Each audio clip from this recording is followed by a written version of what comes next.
ರಾಜ್ಯ ರೈಲ್ವೆ ಅಭಿವೃದ್ಧಿ ಹೋರಾಟ ಸಮಿತಿಯ ರಾಜ್ಯ ಅಧ್ಯಕ್ಷ. ಕುಡ್ಚಿ ಬಾಗಲಕೋಟೆ ರೈಲ್ವೆ ಮಾರ್ಗ ಅನುಷ್ಠಾನಕ್ಕೆ ಬಂದು 14 ವರ್ಷ ಆಯಿತು. ಕೆಲಸ ನಡೆದೈತಿ. ಬಾಗಲಕೋಟೆಯಿಂದ ಲೋಕಾಪುರಗಳಿಗೆ ಈಗಾಗಲೇ ಕಾಮಗಾರಿ ಪೂರ್ಣಗೊಂಡೈತಿ. ರೈಲ್ವೆ ಸೌಲಭ್ಯನ ಶೀಘ್ರದಲ್ಲಿ ಪ್ರಾರಂಭ ಆಗುತ್ತೆ. ರಾಜ್ಯ ಸರ್ಕಾರ ರೈಲ್ವೆ ಯೋಜನೆಗಳಿಗೆ 50% ಹಣ ಮತ್ತು ಉಚಿತವಾಗಿ ಭೂಮಿ ರಾಜ್ಯ ಸರ್ಕಾರ ನಮ್ಮ ರಾಜ್ಯದ ಜನರಿಗೆ ಅನುಕೂಲ ಆಗಲಿ, ರೈಲ್ವೆದಾಗ ನಮ್ಮ ಮಂದಿ ಅಡ್ಡಾಡಲಿ ನಮ್ಮ ಜನ ಅಂಥೇಳಿ 50% ಹಣ ರಾಜ್ಯ ಸರ್ಕಾರ ಕೇಂದ್ರ ಸರ್ಕಾರಕ್ಕೆ ಸಂದಾಯವನ್ನು ಮಾಡ್ತಾರೆ. ಆದರೆ ಇವರು ಕೇಂದ್ರ ಸರ್ಕಾರದವರು ಅಂದರೆ ರೈಲ್ವೆ ಇಲಾಖೆ ಮತ್ತು ಕೇಂದ್ರ ಸರ್ಕಾರ ಕೂಡಿ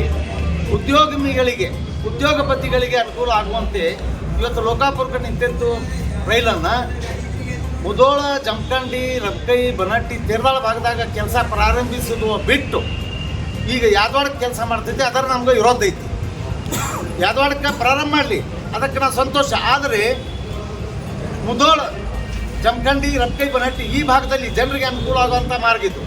ಇಲ್ಲೇ ಕೂಡ ಕಾಮಗಾರಿ ಪ್ರಾರಂಭಿಸಿ ಜನರಿಗೆ ನ್ಯಾಯ ದೊರಕಿಸಿಕೊಡ್ಬೇಕಂತ ಹೇಳಿ ಕೇಂದ್ರ ಮತ್ತು ರಾಜ್ಯ ಸರ್ಕಾರಕ್ಕೆ ನಾನು ಒತ್ತಾಯವನ್ನು ಮಾಡ್ತೇನೆ.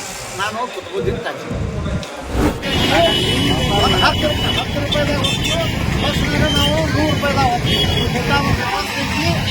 ಒಂದು ಗಾಡಿ ನಾವು ಕೂಡಿ ಶಕ್ತಿ ಹಚ್ಚಿ ಆ ಗಾಡಿ ಬರುವಂಗ ಕೆಳ್ಕೊಂಡು ಅದರಂತೆ ನಾವು ಈಗ ಗಾಡಿ ಹೇಳ್ಕೊಂಡು ಜಮಖಂಡಿಯವ್ರ ಒಳಗೆ ಕೊಡ್ತಾರೆ, ರಸ್ತೆ ಹಂಗೆ ಹೇಳ್ಕೊತ ಹೋಗ್ಬಿಡಿದೆ. ಹೋಗಿ ಕುಟ್ಟಿ ಮುಡ್ತೈತಿ. ನಾವು ಹೋರಾಟ ಮಾಡಲಿಲ್ಲ ಅಂದ್ರೆ ಈಗ ನೀವು ಹೋರಾಟ ಮಾಡಿದ್ವಿ, ನೀರು ಸಿಕ್ತು. ನಾವು ಹೋರಾಟ ಮಾಡಲಿಲ್ಲ ಅಂದ್ರೆ ಗಾಡಿಯಲ್ಲೇ ನಿಲ್ಲಿರ್ತೈತಿ. ಹೋರಾಟ ಮಾಡಲಾರ್ದಕ್ಕೆ 100 ವರ್ಷ ಹಂಗೆ ಇತ್ತು, ಅಲ್ಲೇ ಇತ್ತು. ನೀವು ಕೂಡ ಹೋರಾಟ ಮಾಡಿದ್ದು, ಮತ್ತು ಗಾಡಿ ಬಂತು, ಕೆಲಸ ನಡೀತು. ಅದಕ್ಕೆ ದಯವಿಟ್ಟು ನೆನಪಿನಾಗಿರಲಿ, ರೈತರಿಗೆ ಭಾಳ ಅನುಕೂಲವಾದಂಥ ವಾಹನ ರೈಲ್ವೆ. ಆ ರೈಲ್ವೆ ನಮ್ಮ ಹೋರಾಟ ಯಶಸ್ವಿಯಾಗಲಿ ಅಂತ ಹೇಳಿ ನಮ್ಮ ಸಲುವಾಗಿ ಹೇಳಕ್ಕಿದ್ದೆ. ಅದೇ ಇಲ್ಲಿ ಉದ್ದೇಶ ಏನಂದ್ರೆ ಈಗ ಯಾಕೆ ಮಾಡಕತ್ತೀವಿ ಅಂತಂದ್ರೆ ಜನಪ್ರತಿನಿಧಿಗಳು ಈಗ ಕೈ ಮುಗಿದಿರ್ತಾರೆ. ಈಗ ಅವ್ರು ಬರ್ತಿರ್ತಾರೆ. ಈಗ ಅವ್ರಿಗೆ ಹೇಳಿದವ್ರಿಗೆ ಇಲ್ಲಿ ಒಳಗೆ ಹೋಗ್ತೀವಿ ಮುಗಿದನ್ನ ಅವಕಾಶ ಇರಲಿ. ಎಲ್ಲರೂ ಪ್ರಶ್ನೆ ಮಾಡಿ ದಯವಿಟ್ಟು ಬೇಗ ಮಾಡಿಕೊಳ್ಬೇಕು, ನೀವು ಮಾಡೇ ಕೊಡಬೇಕು. ಮಾಡಿದ್ರೆ ನಾವು ಹೋರಾಟ ಮಾಡ್ತೀವಿ ಅಂತೇಳಿ ನಮ್ಮ ಇದ್ರಾಗ ಎಲ್ಲ ಸರ್ಕಾರಗಳು ಬಂದಿದೆ. ರಾಜ್ಯ ಸರ್ಕಾರನೂ ಭಾಗಿಯಾಗಿರ್ತದೆ, ಕೇಂದ್ರ ಸರ್ಕಾರನೂ ಭಾಗಿಯಾಗಿರ್ತದೆ. ಇದು ಅಷ್ಟ ಜವಾಬ್ದಾರಿ ಐತಿ. ಅದಕ್ಕಾಗಿ ನಾವೆಲ್ಲ ಒತ್ತಾಯ ಮಾಡ್ತೀವಿ ಅಂತೇಳಿ ನೀವು ಹೇಳ್ಬೇಕು. ಅವರಿಗೆ ಧನ್ಯವಾದ. ಕಾಜಿ ಅವರಿಗೆ ಜಯವಾಗಲಿ. ಕಾಜಿ ಅವರಿಗೆ ಜಯವಾಗಲಿ.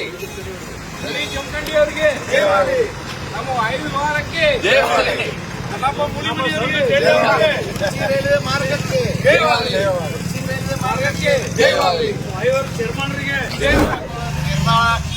ಆರೋಗ್ಯರಿ ಕುರ್ಚಿಗೆ ಎಲ್ಲ ಕಡೆ ಕೆಲಸ ಚಾಲೂ ಮಾಡಿದ ನಂತರ ನಾವು ಸರ್ಕಾರಗಳಿಗೆ ಒತ್ತಾಯ ಮಾಡಾಕತ್ತೀವಿ. ಅದರಂತೆ ಈ ಚುನಾವಣೆ ಬಂದೈತಿ. ಚುನಾವಣೆ ಒಳಗೆ ನಾವು ಓಟ್ ಹಾಕ್ತೀವಿ. ಓಟ್ ತಗೊಂಡು ಅವ್ರು ದಿಲ್ಲಿಗೆ ಹೋಗಿ ಬಂದಿರ್ತಾರೆ. ನಾವು ಯಾರಿಗೆ ಕೇಳೋಣಪ್ಪ? ಮತ್ತೆ ನಾವು ಹೋರಾಟ ಮಾಡಾಕ ಇಳಿಬೇಕಾಗತ್ತೆ. ಹೋರಾಟ ಮಾಡಿದಾಗ ಅವ್ರು ಬರ್ತಾರ? ಬರಂಗಿಲ್ಲ. ಮತ್ತು ನಾವು ಇಲಾಖೆ ರೈಲ್ವೆ ಮಂತ್ರಾಲಯ ಕೇಂದ್ರ ಸರ್ಕಾರಕ್ಕೆ ನಾವು ಸ್ವತಃ ಹೋಗಿ ಅಡ್ಡಾಡಿ ಕೆಲಸ ಮಾಡ್ಕೊಂಡು ಬರ್ಬೇಕಾಗತ್ತ. ಅದಕ್ಕೆ ದಯವಿಟ್ಟು ಮತ್ತೆಲ್ಲ ಕೇಳ್ಕೊತೀನಿ, ನೀವು ಯಾರಿಗೆ ಓಟ್ ಹಾಕ್ತೀರಿ ಅವರನ್ನು ರೈಲ್ವೆ ಅನ್ಕೊಂಡ್ರಿ, ಅವ್ರಿಗೆ ಕೇಳ್ರಿ. ಅಲ್ಲಪ್ಪ ನಮ್ಮದು ರೈಲ್ವೆಗೆ ನಾವು ಏನು ಕಡೆಗೆ ಕೊಡ್ತೀವಿ, ಇದು ಯಾವಾಗ ತಯಾರು ಮಾಡ್ಕೊಡ್ತೀವಿ ಹೇಳ್ರಿ ಅಂತ ಹೇಳಿ ನಾನು ನಿಮ್ಮಿಂದ ಈ ಜನಜಾಗೃತಿ ಅಭಿಯಾನದ ಮೂಲಕ ಮನವಿಯನ್ನು ಮಾಡಿಕೊಂಡು ನಾನು ಯಾರು ಮಾಡ್ಕೊಂಡು ಉದಾಹರಣೆ ನಾವೆಲ್ಲರೂ ಈಗ ಇದೇ ಇಟ್ಕೊಂಡು ಅಲ್ಲಿವರೆಗೂ ಜನಜಾಗೃತಿ ಅಭಿಯಾನದ ಪಾಂಪ್ಲೆಟ್ಗಳು ಎಲ್ಲರಿಗೆ ಎಲ್ಲರನ್ನ ಕೊಡಿ ಬಂದು ಆ ಇದನ್ನು ಬಂದು ಹಂಚಿ